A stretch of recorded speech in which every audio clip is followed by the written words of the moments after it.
I stand there in front of the old abandoned house with my friends. The house was rugged and broken down. I was surprised it was still standing. "Guys, let's go," I say as I tug on my friend Abby's sweatshirt. "No way," Brianna said.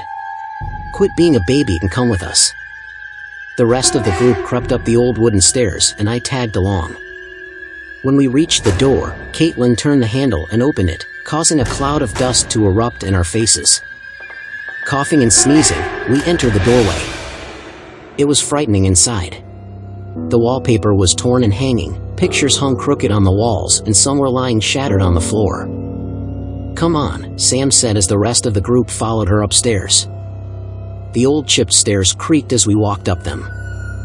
They seemed centuries old, and I was hoping they would hold us up without breaking. When we reached the top, we stopped and Caitlin peered down the hallway. "This way," she said as she motioned towards the room on the left. The room was dark and desolate. Everything was silent, except for the sound of my heavy breathing. My heart was pounding so hard I thought that they could hear it. Suddenly, there was a loud crash in the room and everyone stopped dead in their tracks. I froze and suddenly felt a hand on my shoulder. I whipped around and saw nothing there. My heart was now pounding 10 times faster and I could hear the rest of the group's breathing accelerate. My eyes widened as I turned to the side and saw something on the wall. It was blood. The last thing I wanted to see and hear. The blood was written in shaky letters that I could barely comprehend. When I could finally make out what it said, I shrieked. It read, "Watch your back." I quickly turned around, giving myself whiplash. Luckily, nothing was behind me, but I broke into a run and heard the footsteps of my friends following me. I sprinted down the stairs and missed a step, causing me to go tumbling. "Jordan? Are you okay?" Brianna said from the top of the stairs. "Yeah," I lied. My arm was in excruciating pain, but that was the last of my worries. I was frightened to death. I looked up and noticed that I was right in front of the bathroom door. A shattered mirror hung on the wall. I never knew what it was about them, but I've had a fear of mirrors since I was a child. I winced in pain as I grabbed my arm and looked back up at the mirror. I could hear my friends running down the stairs. My eyes were fixed on the mirror when suddenly I let out a shriek. "What's wrong?" Abby said as she reached the bottom. There was a face in the mirror. I stared at it before forcing myself to look away. It's all in my imagination. Of course, when I looked up it was gone. "Nothing," I muttered under my breath. Sam grabbed my arm as she helped me to my feet. "We should go," she finally said, as if reading my mind. "Yeah," I said as I started towards the door. I was at the back of the group like usual. Suddenly, I felt a cool metal object placed against my head. I turned around, half expecting to see my friend. I was wrong. Behind me was a man dressed from head to toe in black. His face was masked by a hoodie and a pair of sunglasses. In his hand was a gun pressed against my temples. I froze in fear, willing myself to run, but it was as if my feet were glued to the ground. A grin crept across the man's face as he slowly placed his hand on the trigger. I looked at him, and for instance, his face changed. He smiled and I saw razor-sharp teeth form along with bloodshot eyes. I turned and saw all my friends were gone. My eyes widened as I quickly ducked from the aim of the gun and twisted his hand back. The gun dropped to the floor with a loud smack and I kicked it away. I watched it bounce along the walls and I ran for the door, but was surprised to see the man wasn't following. He stood there, staring at me with a smirk. I was confused, but I couldn't care less as I bolted out the door. Expecting to feel fresh air, I was in another room. I grabbed my hair in frustration as I turned around, but saw the door had disappeared.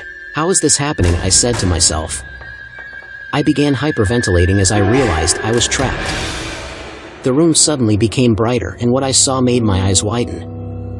All my friends were hanging from the ceiling, tied tightly by their feet. Their limp bodies hung there, lifeless. I stared in horror and my eyes trailed to the corner of the room. I couldn't make out who it was, but a person stood in the corner with his back turned to me. He clutched a knife in his hand and raised it up as he turned around. I turned around and banged at the walls, desperately trying to escape. I screamed as I felt a wave of pain surge through my body and I realized I was trapped. I ran across the street and a few houses down and halted before I passed the house. There I was, standing in front of the bone-chilling house, number 21, on Lucifer Lane. I hurt my neck bending it back just to have a full view of the once majestic house. It was big, I'll give it that, but it was downright scary. It had been there even before I was born, but it was too old for anyone to really remember who the past owner was. I cautiously raised my shaking, fear-paled hand to touch the iron gate. The left gate was severely tilted backwards, leaving it to almost touch the damp ground. In the center of the two gates were the initials AE in fancy calligraphy writing, which was made out of iron. The gate was almost 3 times as tall as me, towering over me intimidatingly. I pushed away the silly thought that it was an electric gate and it was going to fry me to ashes as soon as I touched it. I imagined the gate was once elaborate and grand, judging by the precisely carved patterns and its elaborate design. As I raised my hand to touch the only non-rusted part of the flaking gate, which was as rough as sandpaper, a strong gush of chilling wind blew past. I quickly took a trembling step back with a shiver running down my spine. After a few long seconds, I managed to slow my heart rate down to a safe level and was pretty sure I wasn't having some kind of heart attack. I flipped my overgrown blonde hair out of my eyes. Bracing both of my worn black Converse sneakers, I tensed my body. As quickly as I could, I shoved open the freezing cold gate whilst trying not to touch it more than was necessary. Realizing that I had my eyes clamped shut, I opened them to find that the gate was so rusty, that opening it had almost pulled it out of its fragile hinges. Pulling the edge of my raincoat shut, I observed that the front yard was made up of grass, which were mere skeletons of once living things, well, whatever there was left of the grass anyway. The dry gravel crunched like broken bones as I tiptoed toward the house. Each step was a step closer to unleashing hell. Molding steps lead up towards the entrance of the house, with each step causing a crack and paralyzing scary squeak. The fancy graying oak door was engraved with strange vintage patterns and symbols, which were now partially eaten away by mold and termites. There were so many arch windows from the front of the house. Each of them was cracked, with ragged curtains. I glanced at the stained gold knocker in the shape of a lion on the front door, but instead of knocking, I placed one trembling gold doorknob and twisted it. Surprisingly, the door gave a metallic groan and opened. I was about to test the house out, carefully placing one foot in before familiar laughing scared me out of my wits. I jumped back and quickly spun around to face my so-called friends, who were keeping their distance from the house by standing across the street. "Come on, Will." "Too scared to face the little haunted house," yelled a snickering Jim. "As you know, a bet is a bet. So if you lose, you just have to stick with it," Lucy reminded me. I composed myself and put on a brave face and turned back towards the open door. A choking dust storm made of dust and dirt welcomed me as I shoved the door open wider. The door slammed with a deafening bang as I stepped in, nearly causing me to have a heart attack for the second time in one day. I grabbed my torch out of the depths of my pocket and turned on the large blue torch. I breathed out an exasperated sigh. I really should have replaced the torch with new batteries, as the light was very dim but still usable. Looking to my right, though the antique light blue lace curtains were hardly there anymore, sunlight was struggling to find its way in. I decided to explore straight in front of me. Each step towards it caused a moan from the damp timber brown floor. Each step I took was leaving a squelching footprint on the softened wooden floor. "Wow," I whispered as I slowly observed the house, taking a while to observe every single element. An ancient but captivating chandelier made of aged gold, which was still slightly shiny, compelled me to stare at it. I wondered if this was how sailors felt when they listened to a siren's song. Each crystal that hung from the chandelier was shaped like tiny but perfect teardrops. It was made as if it wanted me to look at it. I quickly stepped away from under it, breaking the trance whilst fearing its age would bring it down on me from the old ceiling. Walls were covered by cobwebs, and cobwebs billowed in every inch of the house. To my left was a majestic but old, seemingly endless wooden staircase, and to my right was a small lounge room with a dust-filled brown couch with 2 seats placed right against the wall, which looked like it had formerly been blood red from the little amount of light coming through the windows. There were boxes filled with what seemed like candelabras fashioned out of bronze and gold, which seemed like they had been used quite a while ago. Old wax drippings were still stuck on the stand. I continued forward with slow, stable steps. Hearing small scurrying feet scramble behind me, I froze and then turned around wide-eyed, relieved when I saw it was just a small dust-blackened mouse who immediately disappeared into the shadows. Continuing my exploration, I walked under a doorway only to find myself in another room, something that seemed like a kitchen. I immediately noticed a large circle mahogany dinner table covered by a beautiful gray vintage table sheet with lace trimming with 6 chairs surrounding it. 5 chairs looked either new or even unused apart from the dust, but one was worn out and looked as if it had been repeatedly sat on for many years. I felt pity for whoever lived in the house, finally realizing the lonely life they must have lived. The house was as vacant as a broken heart. The kitchen tiles were muddy as though someone had played in puddles before running into the house without wiping their shoes. And the cracks in the tiles were encrusted with several small mounds of soil. There was a blackened stove with a small pot still sitting on it. I did not dare look at what was inside it. I noticed an open window directly opposite from it with a tree branch sticking through the middle of the cracked glass, making it look as though the tree branch had managed to grow inside the house. Inching towards the window, I swept a portion of dust from the window ledge, revealing that it used to be a cream color.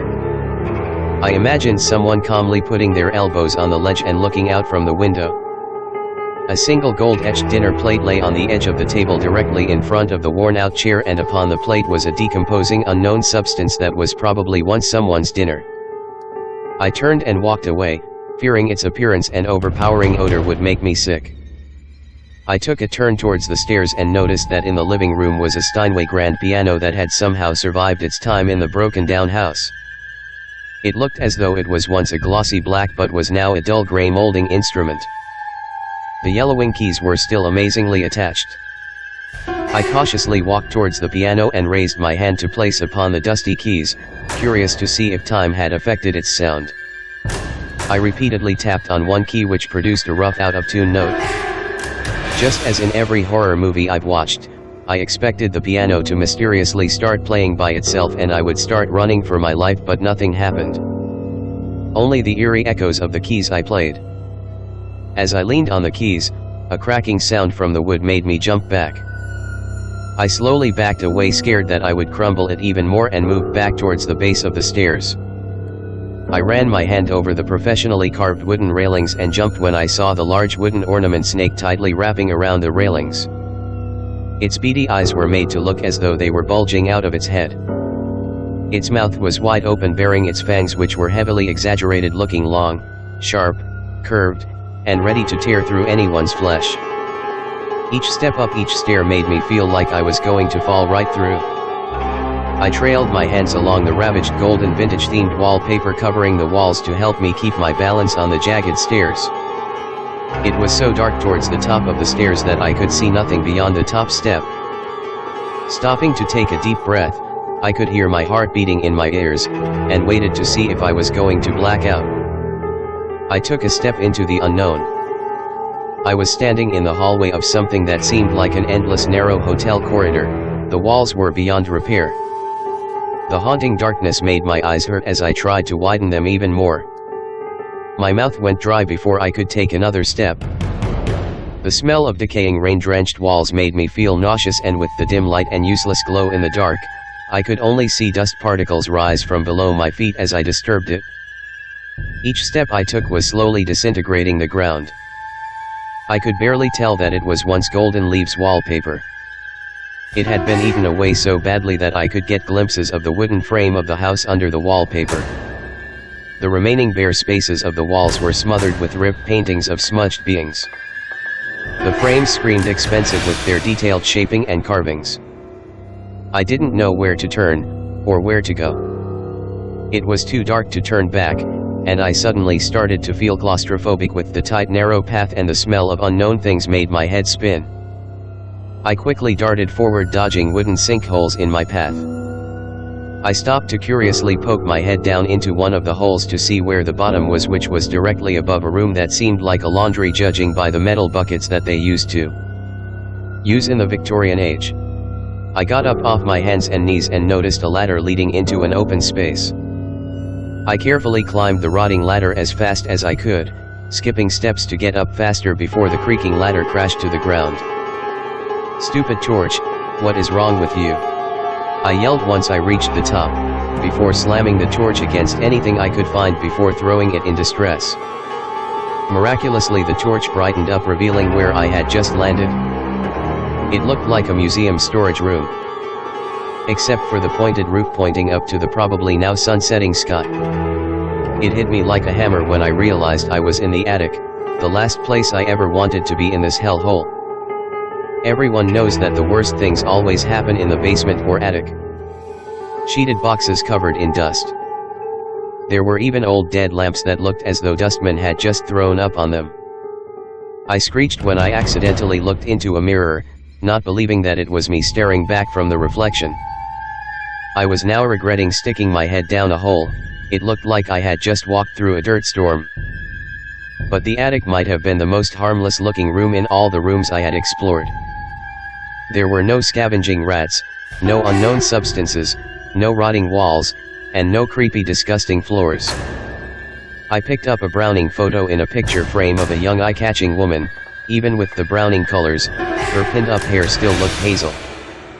Her complexion still looked pale, and her large aqua eyes looked right at me.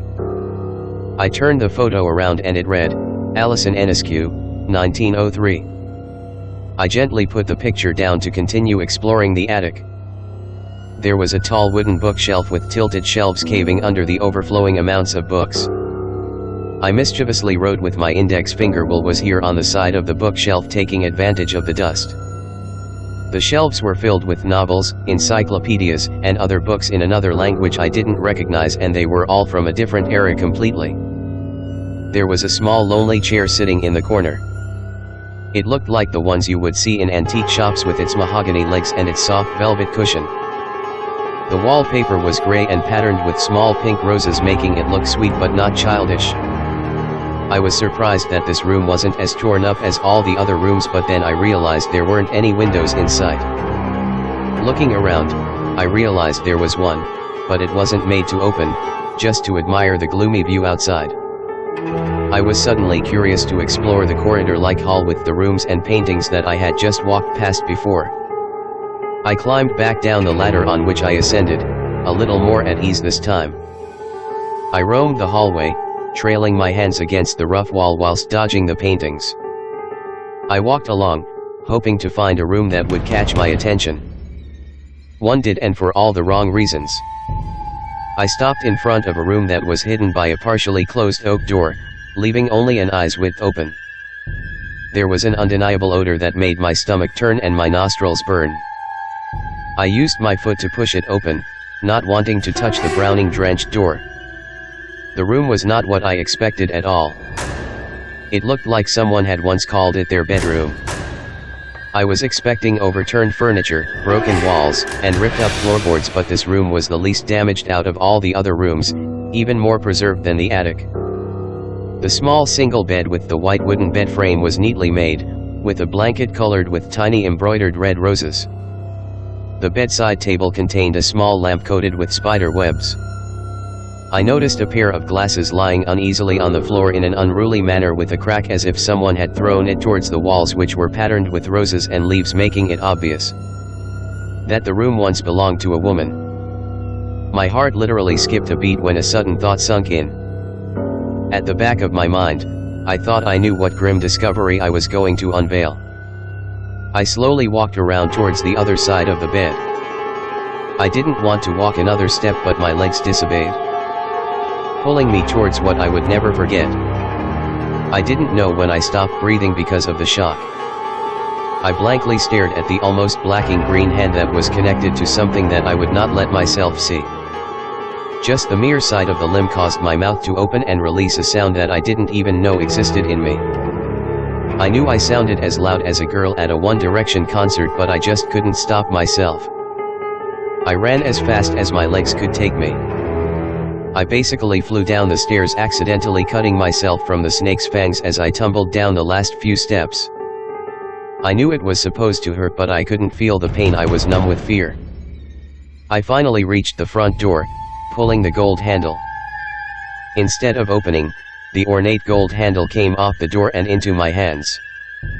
I juggled it like a hot potato in my hands in complete panic. Swearing, I dug my fingers into the hole in the door to try and pry it open. Thankfully it did. I raced towards my house. Knowing the door wasn't locked, I ran inside, whimpering at the same time. I ran into my room and locked my door. I sat in the corner of my room, hugging my knees and rocking myself. The voice of my mum asking me what was wrong was now getting fuzzy until I could only hear myself whispering, "Oh my God, oh my God, oh my God." In the heart of our small town stood an abandoned house that had long cast a dark and ominous shadow over our community. It was a house that had witnessed the passage of time but refused to surrender its secrets to the world. The stories about the house were whispered among the townsfolk and passed down from generation to generation. They spoke of eerie apparitions seen through shattered windows and ghostly whispers that echoed through the night. Some said the house was cursed, while others believed it to be a portal to the underworld.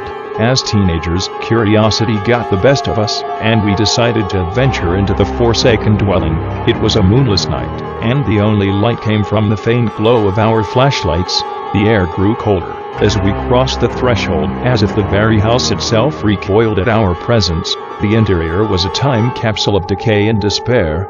Torn wallpaper hung like tattered memories, and the floorboards creaked beneath our hesitant steps. Our breaths were visible in the frigid air as we explored the forsaken rooms. In the living room, we discovered a decrepit piano, its keys covered in a thick layer of dust.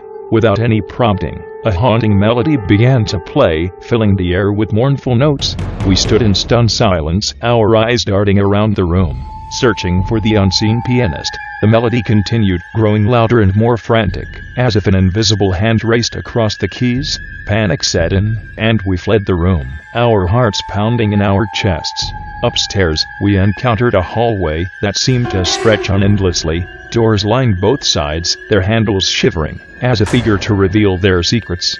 We chose one at random and slowly pushed it open. Inside, we found a room filled with mirrors, their surfaces tarnished and cracked. As we gazed into the mirrors, our reflections began to distort, our faces twisted and contorted into grotesque masks of terror. Some of us screamed, while others turned away, unable to bear the sight any longer. In the darkest corner of the house, we discovered a hidden cellar door. It was heavy and resisted our attempts to open it. With a collective effort, we pried it open, revealing a descending staircase that disappeared into impenetrable darkness. Reluctantly, we descended into the abyss below. The air grew thicker, and a nauseating stench enveloped us. In the flickering light of our flashlights, we saw something that would haunt our nightmares for years to come. In the center of the cellar lay a circle of ancient symbols, their meaning beyond our comprehension. Within the circle, a grotesque, otherworldly creature writhed and contorted. Its eyes gleamed with malevolence as it reached out towards us, its elongated fingers grazing our flesh.